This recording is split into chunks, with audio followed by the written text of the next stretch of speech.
I should have never stepped foot in that house.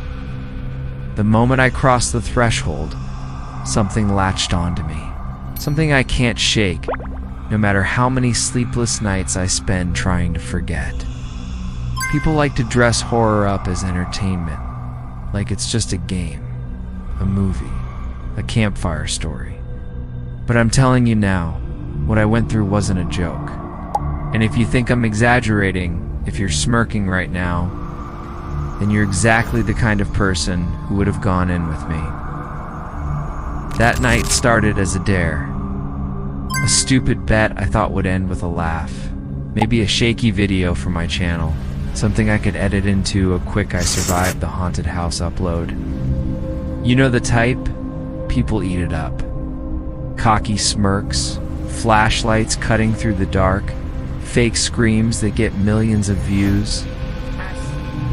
I thought I was too clever, too jaded to fall for any of it. But you need to understand the stakes. This wasn't some harmless prank, or an abandoned shack in the woods with graffiti on the walls. No, this house had a history. People whispered about it, but no one ever went back twice. I thought that was the perfect hook. Be the one to show everyone what was inside. Get the clicks. Prove it was just another decaying property with an urban legend stapled to its walls. I was wrong. The truth is, I felt it before I even reached the front door, a weight pressing down on me like the night itself didn't want me there. And yet I laughed it off, made a dumb joke for the camera, told myself I was above fear, that nothing could touch me. That's how it gets you, by letting you think you're safe, that you're in control. There are parts of this story I wish I could forget, but if I don't tell you, it'll eat me alive. It's the deal I've been forced into. Either I confess, or it festers. And maybe if you hear it, the thing that's attached to me will loosen its grip. Or maybe it'll just find you next. I don't know anymore. All I know is this. The house wasn't empty. It was waiting. Waiting for me. The drive up to the house felt longer than it should have. Maybe it was the way the dirt road twisted endlessly between the trees. Each turn revealing only more of the same crooked trunks, sagging branches and shadows that clung to the earth like oil stains. My phone had long since lost its signal, which meant the map was useless. It was just me, the car, and the knowledge that I was getting closer to something I shouldn't. When the house finally came into view, it didn't look like a place meant for human beings. At a glance, it was ordinary enough.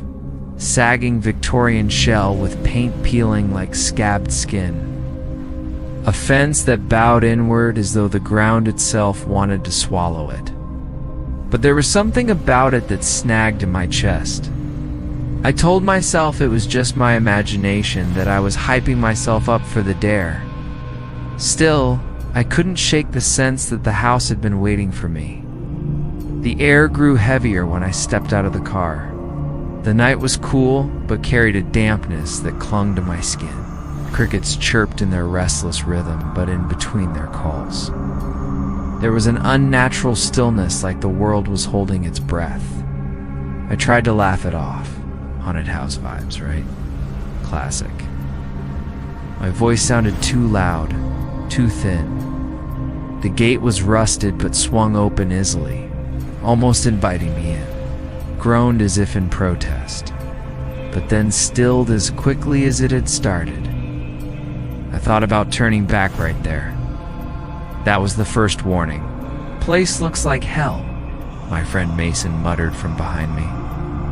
He had insisted on tagging along, though his usual bravado had dulled to something more cautious now that the house loomed before us. "Yeah, well, that's the point," I replied, forcing a grin. "One night inside, that's all. Then we're legends." Mason didn't answer. His eyes were on the windows, all of them black, like open mouths with no teeth. We stepped onto the porch. The boards sagged beneath our weight, and the faint smell of rot lingered in the damp air. Someone had once tried to paint the wood a cheerful blue, but the color had long faded, leaving only uneven streaks like old bruises. The door was unlocked. That should have been comforting, but instead it made my stomach tighten. Places like this weren't supposed to be easy to enter. You expect to force your way in, to break something, to earn your trespass. Instead, the house seemed to sigh as the door drifted open, as though it had been expecting us. Inside, the air was heavier. Dust coated every surface. But it wasn't the dust that unsettled me. It was the silence. Even Mason noticed. "Creepy," he muttered. "Yeah, well, it's abandoned. What did you expect?" I tried to keep my voice steady. But then the light bulb above us flickered, just once, quick, like a nervous heartbeat. The problem was, the power lines had been cut years ago. Mason froze. You saw that, right? Yeah, my mouth felt dry. Old wiring, maybe. Except there was no wiring. At least not anymore. That was the first time the house acknowledged me. We pressed deeper inside, shoes crunching on broken glass. The wallpaper peeled in long strips, revealing the bones of the walls beneath. Every doorway seemed darker than it should have been. Every hallway a little too long. And there were rumors, of course. Everyone in town whispered about the family that had died here. Some said the father went mad and locked his children in the basement. Others claimed there was a room you should never open, a room that swallows whoever dares to enter. I had laughed at those stories before. They felt distant, like movie plots. But standing there, with the house breathing around me, the stories felt like warnings I had chosen to ignore. If I'd left then, maybe I'd be fine, I whisper now, even as I type this. But I didn't, and that's why I can't sleep anymore. I've been in abandoned places before, half-burnt warehouses. A school that got condemned after the ceiling collapsed, even an empty hospital wing. But this house, it didn't feel abandoned. It felt interrupted, like whoever lived here had just stepped out for a second and would be back any minute. The first room was a living room, or at least what was left of one. The couch slumped against the wall, its stuffing spilling like organs. A single wooden chair faced the fireplace, and on the mantel sat a cracked photograph frame. I couldn't make out the faces, the glass was fogged from inside, almost like the picture itself was trying to disappear. I pulled my phone out, recording, and I tried to keep it light. Okay guys, classic haunted house starter pack. Broken couch, creepy photo, bonus points if the rocking chair starts moving by itself. But my voice sounded hollow even to me. The air pressed heavier here. Every breath felt like I was inhaling something stale, something that had been trapped for too long. I wandered deeper. The wallpaper peeled in strips, revealing old plaster beneath, stained in places darker than mold should be. A staircase curved up the side of the entryway, its banister coated with dust thick enough to leave trails if touched. I whispered into my phone, half joking, half honest. You ever notice how quiet gets louder when you're nervous? Like the house is breathing with you? And then I heard it. A whisper, not a full word, more like a syllable curling out of the walls. I froze. Hello? I called, immediately regretting it.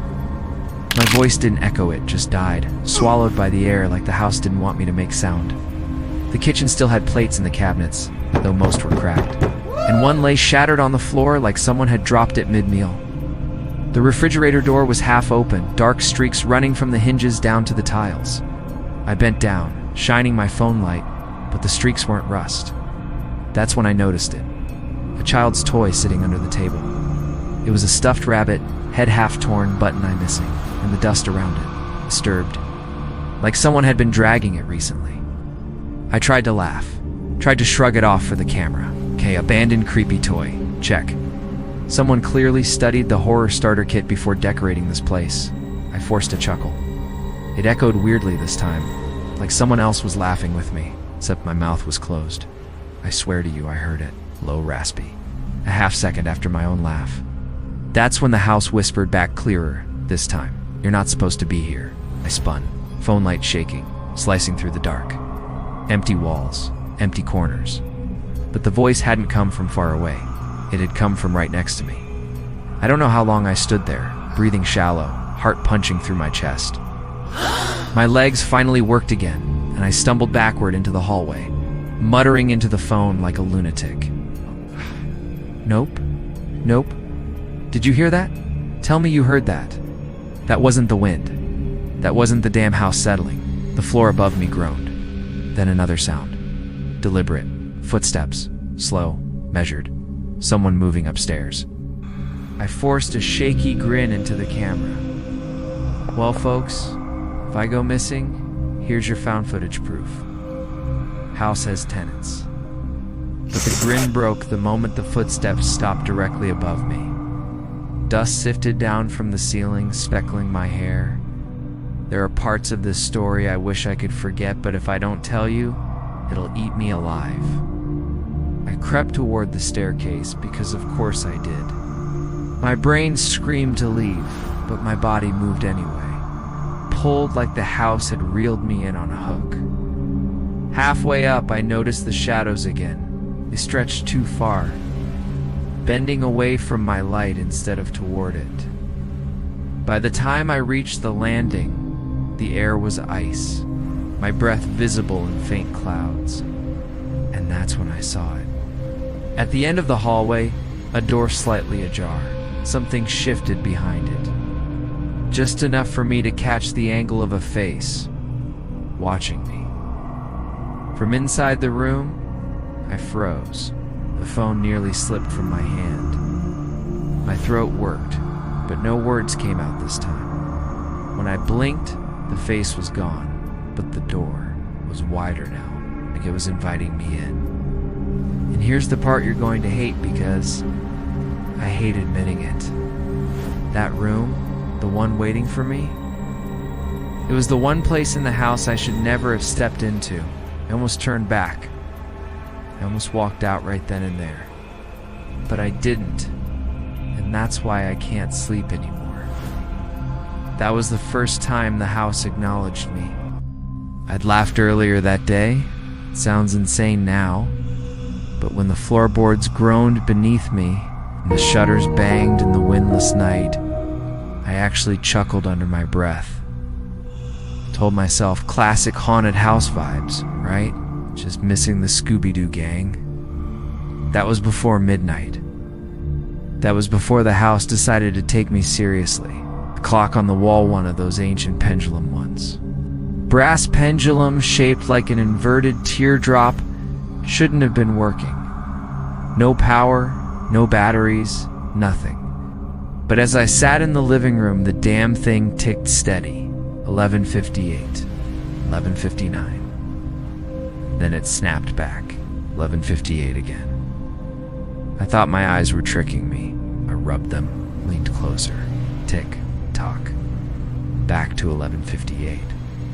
It did it again, and again. Time chewing itself into loops. The air shifted too, not colder, exactly a denser, like something pressed against my lungs. I couldn't get a full breath. The crickets outside had gone silent. My phone, which I'd been using as a flashlight, buzzed and rebooted twice on its own, the Apple logo glaring white in the dark. That's when I heard the first whisper. At first I thought it was wind in the beams, but the words were too clean, too wet in my ear. "You came back," I spun. Empty room. Only that rocking chair in the corner, swaying ever so slightly. I told myself maybe I'd nudged the floor. Maybe air pressure did it. I wanted explanations, even stupid ones. I whispered back, because apparently my brain thought that was a good idea. Yeah, well, house looked lonely. A pause. Then another whisper. Closer. We weren't lonely. I laughed. Forced. Jagged. The kind of laugh people do at funerals when nerves eat them alive. Okay, creepy, but you're not scaring me. Just some acoustics, just some of the lights. Remember, there was no power. I checked the meter box outside. Wires ripped out years ago. But the chandelier above me flared alive for half a second. Bulbs blinding white, buzzing, then dead again, leaving burn ghosts in my eyes. The rocking chair stopped mid-sway. I moved fast, out the door because by then leaving felt wrong. Like the threshold itself had teeth. Instead, I searched. My hands ran along the wallpaper, peeling in yellow sheets. My flashlight caught scratches beneath, carved deep into the plaster. Don't sleep in this house and under it. Smaller, frantic etches, overlapping. Midnight is theirs. Stay awake. Don't lie down. The handwriting varied, some blocky, some childlike, layered over years, decades maybe. All screaming the same warning. I found a notebook on a shelf, swollen with mold, pages curling. I flipped carefully, my fingers blackened with rot. Half the ink had bled, but words survived. Rule 1. Don't answer when they call you by name. Rule 2. Don't look at the mirrors after 12. Rule 3. If the floorboard's open, don't look down. I froze. Because Rule 3, someone had underlined it 4 times. The pressure of the pen ripped the paper. The whispers thickened. More voices now, threading from the ceiling beams and walls. Male, female, children. Some crying. Some laughing. And one closest to my left ear. You're not supposed to be here, I snapped. Yeah, well, I am. Deal with it. My voice cracked in the stillness. And then footsteps. Deliberate, weighted. Toss the ceiling. Slow, heel, toe. Pacing back and forth. Directly above me, I craned upward, my pulse punching in my throat. I whispered, "Who's there?" The ceiling answered with 3 hard knocks. Boom, boom, boom. The notebook slid from my hand. I wanted to move, God, I wanted to run. But something in me, curiosity, stubbornness, maybe plain stupidity, kept me rooted. The kind of instinct that makes people watch horror movies with one eye open just to see the monster. My phone lit on its own again. A new note appeared, auto-typed, no hands touching it. Stop. Don't make it worse. I dropped the phone like it burned. Then came the shadows. I swear on whatever's left of my sanity. They moved wrong. Not like light tricks. Not like trees outside swaying. These shadows detached. They bled upward instead of down. They slid along walls, while the flashlight beam stayed steady. I saw one reach across the room, smear itself along the doorframe, then vanish like smoke sucked into wood grain. I tried to keep my voice steady. Neat trick. Real Hollywood. My laugh cracked again, broke into a whimper. The house didn't laugh back this time. Midnight. The clock struck 12, loud enough to rattle my ribs. 12 gongs. But here's the thing. After the 12th, it didn't stop. Rang 13, 14, 15. I counted until 20 before I shoved my palms over my ears. That's when the other voice came. Not a whisper. Not a ghostly child. This was different. It was inside my head. Baritone, patient to calm. Stay. Don't leave. Not yet. I said, "Who the hell are you?" Silence stretched. Then it answered, "I am the part that doesn't let go." And for a moment, God help me, I felt comfort, like sinking into warm water.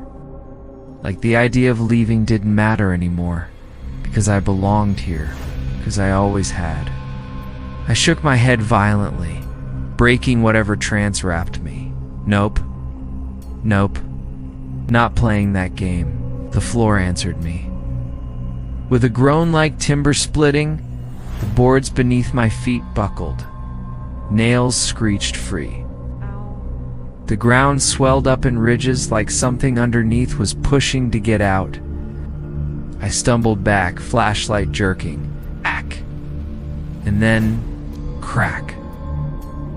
The boards in front of me split open down the middle. A black gap gaping like a mouth. Cold, damp air gusted up, reeking of soil and something sour. From that gap, I swear I saw fingers curl thin, gray, slick with earth, reaching, scrabbling. That's when the house truly woke, and that's when I should have run. But I didn't. Because by then I realized something. The house hadn't just noticed me, it had claimed me. That's when the floorboards opened. I kept telling myself it was just the house. The house shifting, settling, groaning under the weight of its own age. But deep down, I knew better. You know, when your body registers something before your brain does. That animal instinct that stiffens your spine, makes the hairs on your arms stand up. Yeah, that's what hit me when I walked past the old mirror in the hallway. It should have been my reflection. It should have been me holding my flashlight like an idiot, smirking just a little, because I thought maybe I'd cracked the mystery. But it wasn't, it was me. Just not now. The figure in the mirror had my face, but pale, drawn, smeared with blood at the mouth like I'd been choking on it. My shirt was torn, dark patches spreading down my chest. I wasn't smiling in that version. I was pleading. Eyes locked on mine like I was begging myself for help. And then the reflection moved first. I stumbled back so hard I hit the wall. The mirror me pressed a hand to the glass, blood smearing across the surface. My hand twitched upward like I had to match it, like if I didn't, something worse would happen. But before I could, the reflection's lips moved. You're not going to make it out. The sound wasn't from my throat. It came from behind the glass. Now I know what you're thinking. Hallucination, right? Stress, paranoia, bad lighting. Believe me, I tried every rational excuse in the book. But rational doesn't explain what happened next. Because the mirror smiled at me. Not the way I smile. The way someone else would if they wore my face like a mask. And when I spun around to run, something whispered from the corner of the room. Tell them about the scar. Froze. My flashlight beam shook across peeling wallpaper, broken chairs, and that stupid child's toy I'd kicked earlier. Nobody there. It's just shadows that seemed thicker than they had any right to be. But the voice kept going. Tell them about the scar on your ankle, the one from when you fell off your bike. Tell them how your mother laughed before she helped you up. My throat closed. That wasn't online. That wasn't in any video. That was me, my life. So here's the part where I stopped joking. This wasn't funny anymore. This wasn't content. This was personal. The air pressed down heavier with every step. It was like the house wasn't just creaking any. More, it was breathing. The wallpaper puffed outward as if with lungs. The floorboards flexed under my weight. Not like wood, but like veins throbbing under skin. I don't care if you believe me. I know what I felt. The walls were alive. I thought maybe I could find proof, something I could record and shove in the world's face to say, look, it's real. So I searched. That's when I found the note. It was carved into the underside of a broken drawer, gouged deep enough the splinters pricked my fingers. Not handwriting, scratch marks, and it said, do not answer when they speak in your voice. My heart dropped straight through the floor, because even as I read it, I could hear something, a faint murmur coming from the next room over. And it sounded exactly like me. I pushed the door open. You ever walked into a place and known instantly you weren't supposed to? Like cold gut punch recognition, like the room itself was waiting for you? That's what this was. My own voice was narrating from somewhere unseen. That's when I realized the house was listening to what it said. Exactly what I'm saying to you right now, word for word. I swear my blood turned to ice. My flashlight beam wobbled over a desk, some torn drapes, a rocking chair moving on its own, but no person, just that voice, whispering my sentences a second after I spoke them. I whispered, "Stop." And a beat later, the echo came. Stop. But it wasn't just repeating, it was smiling with my words. And then came the figure. I saw it in the corner at first, just a darker patch of shadow than the rest, like smoke folded in on itself. And it stretched tall, impossibly tall, until its head brushed the ceiling. The flashlight flickered. My throat burned with the urge to scream, but the thing spoke for me. It leaned closer, no face I could see, and hissed. "You can't run from what you already are." I think my knees buckled then. I don't remember falling, but I remember the floor, because it throbbed. My palms pressed against the boards, and I swear I felt a heartbeat. The entire house was pulsing, slow and deliberate, as if it were alive and awake. I want to tell you I stood up bravely, cracked a joke, told the thing to get lost. That's what I wanted to do, but instead, I crawled. Crawled toward the hallway like a terrified animal. Every step I took, the whisper followed me, closer, hungrier. And here's the part you'll hate me for, because this is where it gets bad. Really bad. If you're faint of heart, stop listening. Seriously, because once I tell you what I saw next, you won't be able to forget it.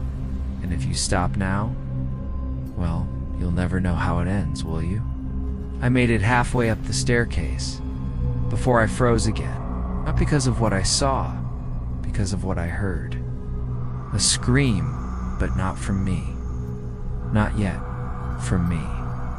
Upstairs, the sound ripped through the attic rafters, tearing down the hall, a perfect replica of my own voice in agony. I clutched the railing, staring upward into darkness so thick it looked alive. And before I could move, the echo came again, my scream, ragged, hopeless, already happening in a place I hadn't gone yet. That's when I realized the house wasn't just alive. It wasn't just watching, it was ahead of me. And then, I heard myself scream from the attic, before I'd even gone upstairs. I don't remember making the decision to run. My body just moved, like instinct had taken the wheel. The air in the hallway was thick, gelatinous, slowing every motion, every breath. I clawed at the walls for balance, and the wallpaper pulsed like skin, warm, wet, alive. I bolted toward the door, nearly tearing it off its hinges, and flung it open. Inside, the night had changed. The streetlights were gone. Every house on the block was dark, shapes swallowed by a void that felt less like sky and more like the inside of something strode. But what froze me wasn't the dark, it was the neighbors. They were standing there, in the middle of the cul-de-sac. Mr. Evans from across the street, the Parker twins, even old Mrs. Delaney, hunched in her robe and slippers. All of them lined up, motionless, staring at me, eyes wide, pupils blown out until there was no white left, not blinking and breathing, like mannequins posed in the exact moment before a scream. I slammed the door shut, heart hammering in my throat, and staggered backward. The house rattled as if it had exhaled in laughter. I needed my phone. My laptop? Something to break the loop. If this was a story, maybe I could cut the strings. I scrambled into the living room, yanked the phone off the charger, and hurled it to the ground. The screen spiderwebbed, but then lit back up. 0 o'clock. The clock reset. Again, the wallpaper flickered like a broken screen, each blink revealing glimpses of shapes behind it, hands pressing outward, leaving streaks as if desperate to claw their way through. I grabbed the laptop, ripped the cord free, and slammed it shut. But even closed, the faint glow bled out from its hinges, pulsing in rhythm with my chest. I dropped it, stomped on it. The case cracked, the keyboard bent inward. Still, the voice came. My voice, reading, whispering, not from the speakers, from inside the walls. And he smashed the laptop, thinking it would help, thinking he was clever enough to escape. But the story doesn't end that way, does it? I froze. The sound was everywhere. Ceiling, floorboards, inside the vents. I screamed back, "Shut up!" The house responded with a creak, slow and deliberate, like it was bending closer to listen. I ran. Every room I entered was already waiting for me, as if I had just been there. Chairs angled toward me, drawers half open like mouths. Even the family photos weren't safe. Faces blurred, then sharpened into strangers. One frame showed me standing right where I was, but bleeding from the eyes. I couldn't tell if I was escaping or retracing. By the time I reached the stairs, the entire house was breathing. Inhale, exhale, hush. The walls expanded and contracted. Dust fell in lazy spirals from the ceiling like dandruff from a shaking head. I clutched the railing. It pulsed under my hand, warm, alive. And then I heard it my own voice again, not in the walls this time, upstairs, directly above me. It was narrating, calm, steady, almost smug. He thought he had choices, thought escape was possible. The truth had been written long before he ever stepped foot in this place. "No," I whispered. "That's not me. It can't be me," but it was. The cadence, the rhythm, I recognized it like you'd recognize your reflection. And then came the line that turned my bones to ice. This is where it gets bad, really bad. If you're faint of heart, stop listening. If you stop, you'll never know how it ends. I stumbled back, nearly tripping over myself. My head was splitting open with panic. I couldn't just hear the story. I was in it, feeding it. Every heartbeat, every terrified breath was another line written without my consent. I ran again, this time for the back door. It didn't matter. The kitchen window showed the same cul-de-sac. Same neighbors, same glass. Their heads turned in unison, tracking me as I passed. I grabbed a chair, smashed it through the glass. Except there was no crash, no shatter. The window didn't break. It rippled like water. It's like a screensaver waiting for the next command. And then a face pressed through from the other side. Mine, mouth open, eyes leaking red. I dropped the chair, bile rising in my throat. My reflection, or my future, smiled back, whispered, "It's already outside." Spun around. The shadows had followed me, clung to the corners, stretching long, too long, their limbs bending like broken marionettes. Every time I blinked, they shifted closer, crawling up the walls, seeping across the floor. I backed into the center of the kitchen, hands shaking. "I don't belong here," I said. "I didn't ask for this." The voice upstairs, my voice answered without hesitation. But you listened. And once you listen, you belong. The shadows surged, surrounding me, a tide of black ink closing in. I squeezed my eyes shut, praying I'd wake up, that this was still just the stupid game it started as. But when I opened them, I was back in the hallway, back at the clock. 0 o'clock. The loop. The breath of the house rattled around me, calm now, almost satisfied. Like it had waited centuries for someone to step into its rhythm. I tried to scream, but the sound choked in my throat, and then, God help me, I heard it again, my voice. Not from upstairs this time. Not from the walls. But from here. From me. Narrating in real time. Word for word. And it wasn't stopping. It won't stop. Because here's the part I'm supposed to say. The part you already know is coming, even if you won't admit it. The curse spreads by listening, by watching, by reading. You're not just hearing my story, you're inside it now. And the house knows your name. It's watching you right now. Which brings me back to right now. I don't even know why I'm still talking. It's the last thing I can control. It's because if I stop, I'll hear them more clearly, the whispers, the breathing, scratching under the floorboards. But you need to understand something. This isn't just my story anymore. It never was. The house. The thing in the house. It uses stories like veins. It spreads through words, through the telling, through the act of listening. You're part of it now. I see you don't ask me how, but I do. Not your face, not exactly, more like the outline of your attention. The way your mind hooks into each sentence. That's the tether. It's the doorway. When I first walked in here, I thought it was a game. It's fun. Remember, my little midnight adventure. Now, I realized the house didn't just trap me. It needed me to carry it further. To record. To confess, to infect.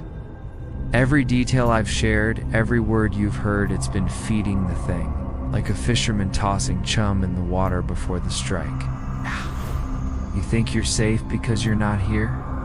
Because you're just sitting there in the glow of your screen or with your earbuds in. That's what I thought too. But walls don't matter to this. Time doesn't matter. Distance doesn't matter. All that matters is attention, and you've given it. Do you hear that? No, not on my side. On yours. That faint echo like floorboards settling, like something shifting just out of sight. That isn't your house creaking. That isn't your chair moving. That's it. Waking up where you are.